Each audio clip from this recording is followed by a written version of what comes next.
Outside Bolívar Hall in the West End, and there's a Workers' Party event here. George Galloway's here. Thank you for agreeing to always talk. Always a pleasure, always. Now, look, there's a lot of things going on at the moment, often a lot of them behind closed doors, with parties of the left trying to fill the vacuum that has been left by Starmer, who's clearly a Thatcherite at worst, or at best, can't remember which one it'd be. I put a tweet out the other day about the Greens possibly being a replacement for the left, and you said there's nothing left about the Greens. What do you mean by that? Well, I mean, the Greens wouldn't even stand down for Jeremy Corbyn in the general election. Imagine if he'd lost his seat by the number of votes that they themselves polled. So that doesn't indicate any, if you like, universality in their approach to things. They are extremely sectarian. They are extremely committed to themselves alone, to their own party alone. But when you start to look at their policies, you understand that you wouldn't want to have anything to do with them anyway. This is a party which, whenever they've been in government, the best or worst example of which is Germany, where they transformed the German government into the most warlike government on the planet. So they want you to drive an electric car, and they want you to wage endless war against Russia. The German government became the most fanatical pro-Netanyahu government on the planet. I mean, you will literally be arrested and dragged off to prison for wearing a Palestine t-shirt in Germany. And all of that was because of Anna Baerbock, the former foreign minister of Germany, the Green Party leader. So whenever they've been in government, and this is true in Ireland also, much closer to home, and it would be no different here. They're pro-NATO, they're pro-war, they dress it all up in rainbow clothes and oak leaf clusters, but they are a party of neoliberal capitalism and neoconservative war abroad. So there's nothing left about the Greens. The fellow that is, or briefly was, I don't know what happened to him, Zach, who was running for the leadership of the Greens, suddenly people like Novara Media were talking about him as if he was the second coming.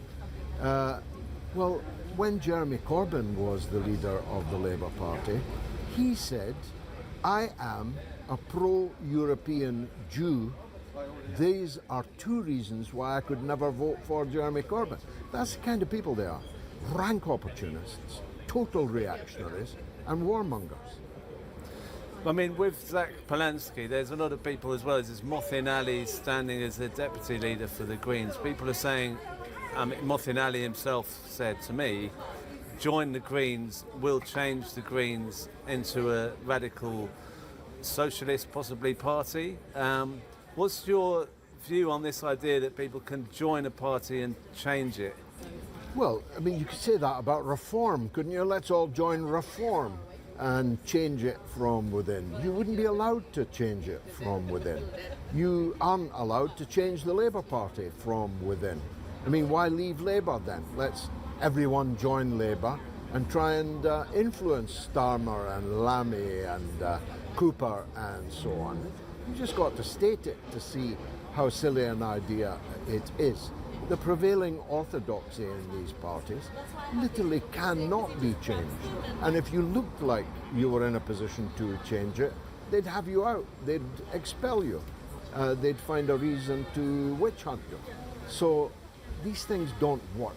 Entryism is what we used to call it. All kinds of Trotskyite groups used to do it in the Labour Party in the hope that they could capture the Labour Party.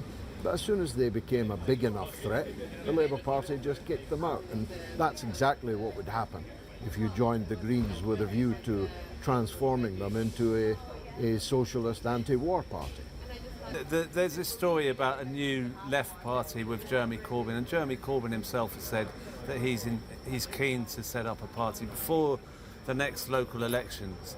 Now, I can't remember the exact words, but when we spoke after the Rochdale by-election, which was, by the way, one of the highlights of my life, seeing that result, you suggested that if Jeremy started something, then you might get involved in it in some way. What would your position be with a party set up by... Well, if it was an alliance, we would definitely join it. An alliance in which all kinds of organisations came together under one banner with Jeremy Corbyn at the front of it. We'd be delighted to join that. But if it's a party, then that's not possible, because our political differences are really quite significant. You couldn't sublimate them into membership of a new party. I mean, they believe trans women are women. We don't. They buy the whole LGBTQ plus agenda. We don't. They're in love with net zero. We're not. And I could go on, but out of friendship for Mr. Corbyn of over 40 years, I'll probably leave it at that list. But we couldn't be in a party which had those as their platforms. And from what we read, those are not just part of their putative platform, but right near the top of it. So it looks like, therefore, if he does set something up, and by the way, I've been having these conversations for 6 years about Jeremy setting up a new party, so he's definitely left it far too long, and it will be weaker as a result. But if he does, we'll have to reach electoral agreements or cut each other's throats at the ballot box, and that would be a great pity. But we are a long-established party now with elected councillors and hoping to field 1,000 candidates next May in the local elections. So he's not even started yet. We're already way down the path. We got, as you know, more than 210,000 votes in the general election last July. That's the biggest vote for any socialist party or organisation ever in history. Twice, more than twice, what the Communist Party at its height in the 1940s got. So, nobody's ever spoken to us about this party. I've been a friend of Corbyn's for 40 years, but he hasn't said a word about this party to me. So plainly, they're not expecting us to join it. So an electoral agreement will be vital. Otherwise, we'll split the anti-Starmer vote and let Starmer in. That wouldn't make any sense. Can I just ask you about the Runcorn by-election, because that was a bit of a disappointment as a result. Is there anything you could say of lessons learned from that particular one, or how do you read that by-election? Well, we shouldn't have stood in it, is obvious. The demographic and political history of the place was not auspicious. Frankly, we stood in it only because one of our deputy leaders, the Honourable Peter Ford, lived in it and very much wanted to stand. So we couldn't say no. But if we had our time again, definitely we wouldn't have stood in it.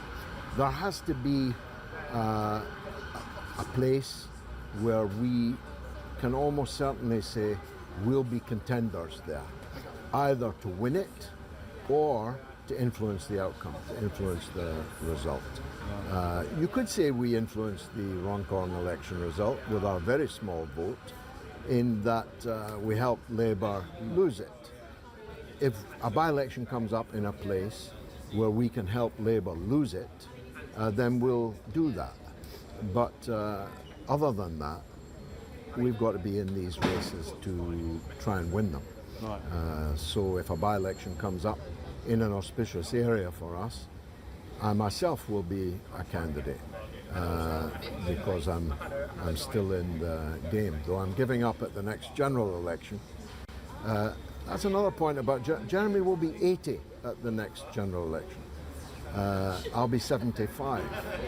And I honestly think both 75 and 80 are too old to be leading parties into general elections. So I hope Jeremy's got a good second string. We certainly do. Now, there's another issue that's come up since I last spoke to you, which was this interview with Andrew Tate and a picture of you with Andrew Tate.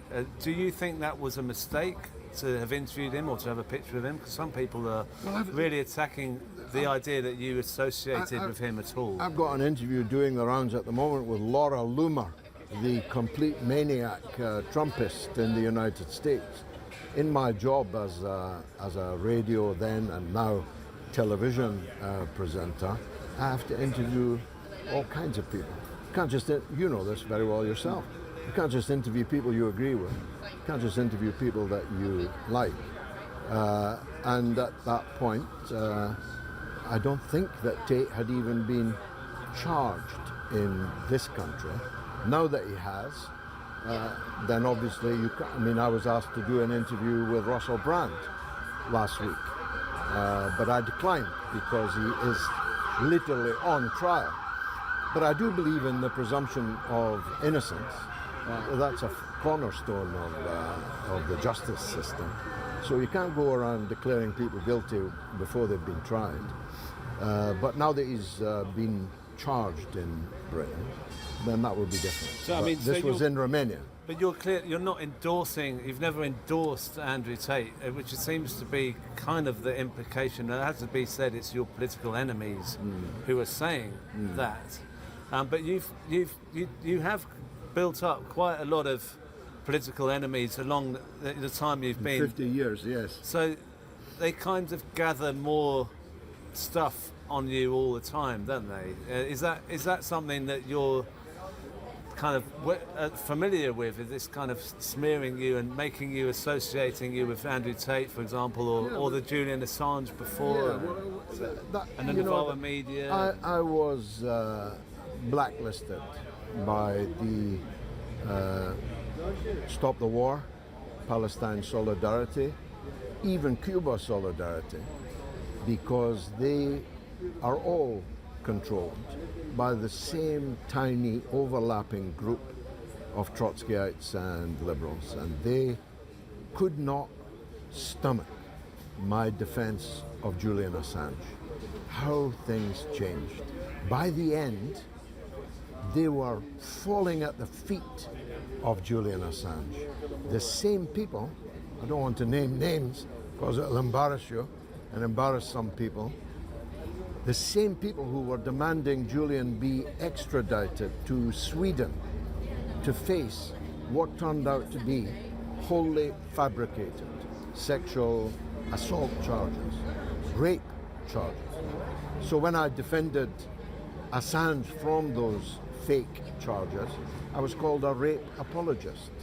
Who now calls Julian Assange a rapist? Nobody. They're all desperate to get a smile from him. So these people blacklisted me then, and that's, nearly 12 years ago. So you say it's about Andrew Tate, but actually it dates back a lot further than that. Something that's become familiar to me recently is this Compromat issue. People are saying that Starmer, there may be Compromat on Starmer. People are saying that there may be Compromat on Trump that's making him do what he's doing. Now you've been attacked so often. I mean, your reach, your global reach on your media is so large that are you worried about these kind of dark arts in pushing people around? Do you trust people as well? I mean, do you have a fear of who you can trust because you don't know who's been blackmailed or compromated or bribed? I have, in 50 years in politics, been attacked from every side for all of that 50 years. So there's nothing really left to say about me. I have never, ever in my whole life accepted any threat of blackmail. If you were to threaten me with blackmail now, I'd go and give a press conference and expose what it was you were going to expose. I don't actually do things in my life of which I'm ashamed. I might do things of which I'm embarrassed. You know, taking a shit is embarrassing, but it's not something you could be ashamed of. So you wouldn't want to see it on the front of the Daily Mail. I wouldn't want to see it. Nobody would want to see it.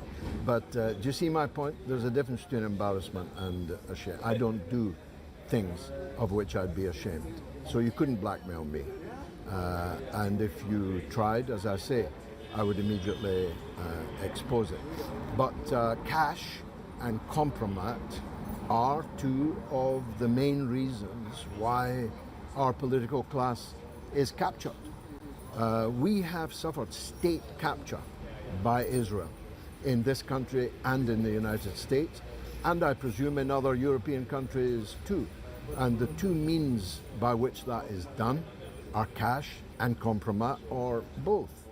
Our Labour aristocracy now, I suppose, if you can call them that, were all recruited to the Israel cause when they were students, when they were in student politics. They were all taken on grace and favour, 5-star luxury trips to Israel, and I've no idea what they did there, but whatever they did there was definitely videoed. And if they were given cash, that was definitely videoed too. So cash and Kompromat are, I think, the two main reasons why our entire political class is almost 100% pro-Israel, while our populations have never been more strongly against Israel. So that doesn't make any sense in democratic politics. That makes no sense at all. There has to be a reason. I'm giving you two, cash and Kompromat. Thank you for your time. Always a pleasure. And, you're one of the few men I'd pause to speak to a camera with. Well, thank you for that. I've just spoken to George Galloway, and I think it's very interesting what he said about bribery and Kompromat, because a lot of politicians haven't had to face that kind of experience, and he's gone through that, and we can't really know who's safe. And in a way, it's good to know that he speaks what he thinks is the truth, what he believes in, and that he's not compromised. Some of the other people out there, what do we know about them? Have they been? I mean, I'm not going to name any names, but some of the people being bandied around as possible leaders of the left, how do we know they're not doing a Starmer and somehow influenced by something they've done in the past, or some kind of Kompromat? I mean, it's a difficult situation, but we kind of know where we stand with him. Maybe you don't like what he says, but he's who he says he is. He's not. There's no Kompromat that's blocking him. There's no bribery that's blocking him. If all politicians were as upfront as him, it would be far better for us all. Whether you like what he says or not, I think that's one thing we should be aiming for, is that we are as honest as we can be, and not be ashamed. And, you know, as he said, he doesn't like the idea of someone filming him taking a poo, but who would? I mean, I don't know what that poo thing was, but it's quite funny, I thought.